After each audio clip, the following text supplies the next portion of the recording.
Welcome.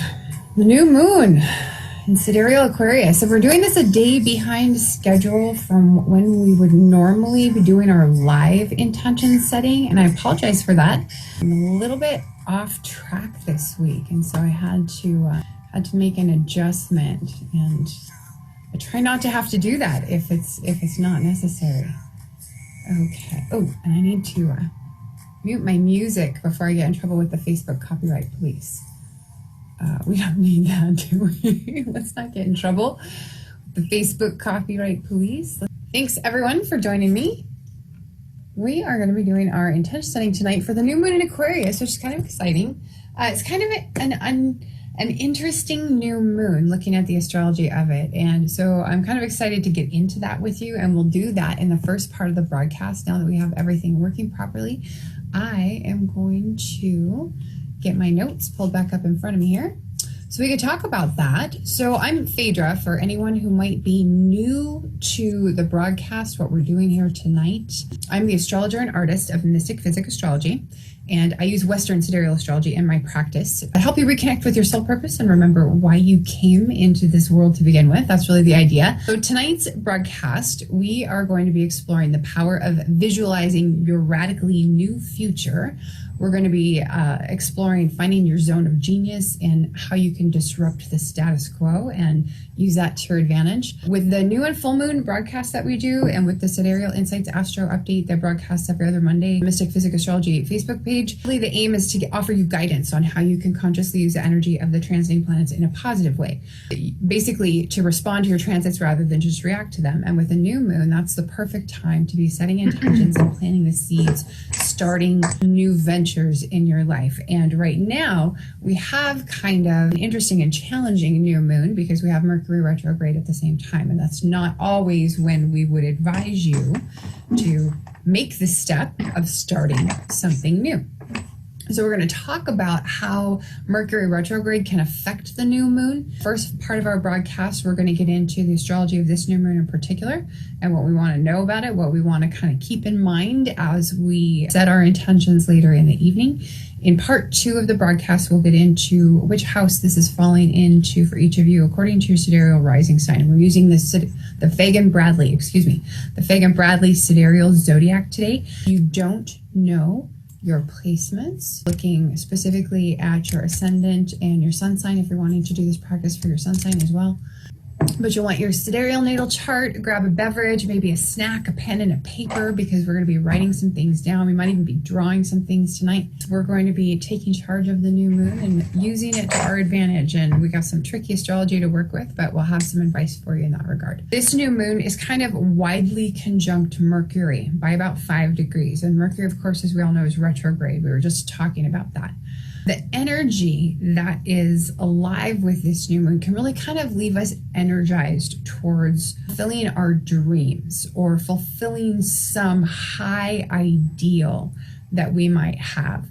And that could be beneficial if there's a history of false starts in a particular area where you have a deeply held hope or dream that you would like to manifest into your life. If you have a history of false starts in that area, you can use this new moon as kind of a second chance opportunity to start again and try one more time and hopefully, ideally make it work this time. And with this new moon, there's the potential for insights to come up, which trigger transformation, which trigger profound change, trigger destruction and rebirth cycles in some way in our lives. But ultimately, what happens is it helps move us closer to those aspirations. Now, this new moon carries with it a potential for power struggles, potentially even kind of out of the blue, from places you didn't expect, or from people maybe from whom you didn't expect. You might have to take a difficult action with this new moon, but chances are it would pay off, provided that your motivations are altruistic rather than self-serving, okay? So your motivations are going to play into what type of an outcome that you get out of this new moon. And there's a couple of different reasons for that, part of which is because Mars is out of bounds. And we're going to be talking about that here in a second. We'll talk about how Mars out of bounds can affect this particular new moon. But like I said, you may have to take difficult action, but if you're willing to take a risk and do that with this new moon, there's a really good opportunity for that to pay off for you, and potentially in an unexpected way. Okay. We could encounter obstacles though. So keep that in mind. We could encounter obstacles. We could encounter unanticipated delays around whatever it is we're trying to accomplish.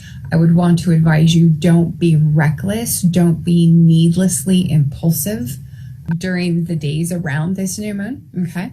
And be careful of the potential for head injuries. The astrology of this new moon really suggests that there's potential for head injuries with Uranus ruling. And actually, the way that I've taken a look at the chart for this new moon, we have Uranus as the modern ruler, we have Saturn as the traditional ruler. And I like to take a look at both planets when we have a co-ruler of a new or a full moon, because I think they both can bring something to bear on what we experience. And we have kind of an interesting setup. We have Uranus, of course, touring Aries, a fire sign, right? And Uranus rules an air sign. Air and fire are energies that tend to work rather well together. We have Uranus making a number of aspects to other planets, one of which is Mars, which is just hitting the eclipse degree from our eclipse earlier in the year. And whenever Mars transits an eclipse degree, it reactivates that eclipse and whatever events or circumstances are related to that eclipse. Okay. Have Uranus making a sextile and trine to the north and south nodes. So this has to do with furthering us on our path, potentially karmically, and on the life lessons that we came in to learn this go round. So there can be some beneficial outcomes in terms of spiritual evolution if we are acting in alignment with what this new moon offers. And so that's really kind of what I want to drill into, is acting in alignment with what this new moon offers. We have Uranus making a nice sextile to the new and full moon in Aquarius from his place in Aries right now, in Sidereal Aries. And he's also making an aspect to, kind of a wide aspect to Mercury. So that brings that mercurial energy back into the picture, even though he's still already making that wide conjunction to the new and full moon. So we have a number of planets in play influencing the energy and also then potentially influencing the outcome. So a lot of fire and air are brought into the picture, right? We also have the part of fortune conjunct the transiting ascendant, and I don't really necessarily talk about these types of things very often on the broadcast. And so this is kind of unusual for me to bring up, but they are exactly conjunct. And what that says to me, along with the additional astrology that we have going on, is that this is a time to be taking action, because if you take action, it can pay off. This chart very much says to me that fortune favors the bold. We have Mars out of bounds. Mars, of course, is the dispositor of Uranus in this chart, right? Mars out of bounds is kind of a maverick type of energy, right? He can be kind of unpredictable. He can be prone to picking fights and to bullying and being overly aggressive, being quick to anger. But Mars out of bounds can also be Mars's highest expression. It can be very noble and very courageous and very bold. And so when I talk about how you tap into this new moon energy, I want you to focus on being bold, being courageous, tapping into more noble pursuits, more noble motivations, and the more noble potentials of humankind, rather than the more self-serving side of things, which Mars and Aries can also point to, the more aggressive side of things, the more contrarian or even conflict-oriented sides of our nature, right? Where I want to try and steer you away from expressing that too heavily, especially in regards to whatever intention you want to set this evening. I want to encourage you to focus more on what are the higher energy expressions of Martian nature, because we're talking about how much Aries and Mars are flavoring this particular new moon, because they're hosting Uranus and aspecting Uranus, right?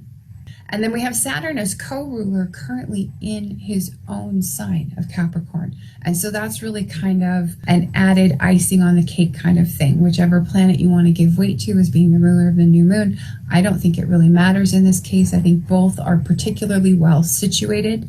The only thing is we do have a Saturn square Uranus aspect, and that's where I see the potential for unexpected obstacles and unanticipated delays in whatever endeavor we start today. So that risk is there, but that's not a reason to not take a chance, right? It's not a reason to not take a risk. Just understand that that may come up and that may be something that we'll have to face. Mars out of bound nature, that can really be maverick kind of energy. It can really be kind of wild card kind of energy, but there's a way that we can tap into it and leverage it for good. And I would encourage you to do that. Like I said, don't be recklessly or needlessly impulsive, and be careful, protect your head, be careful of the risk of accidents and injuries. And Mars especially rules the head. And with that Mars Uranus aspect and Uranus being in Aries, I would say make sure that you are taking all appropriate safety measures when necessary. Okay. And also I want you to remember,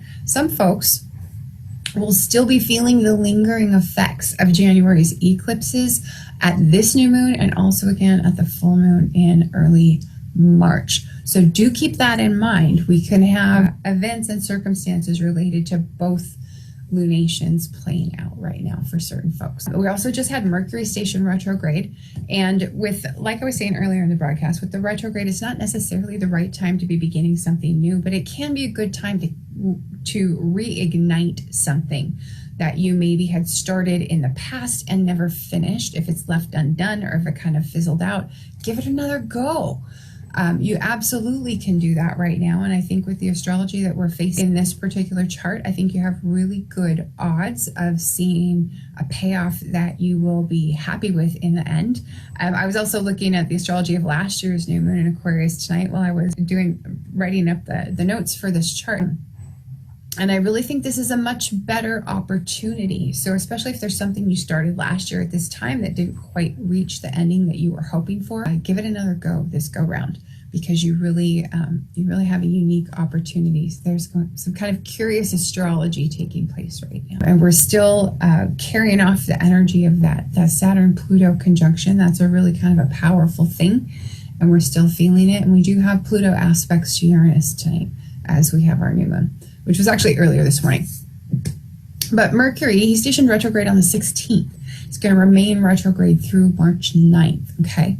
So avoid making a brand new first step initiation towards something super important tonight if you can help it, especially if it's something that involves Mercury-ruled things, if it involves commerce, if it involves writing or communication, publishing or broadcasting, travel, those sorts of things, if it involves technology or information, research.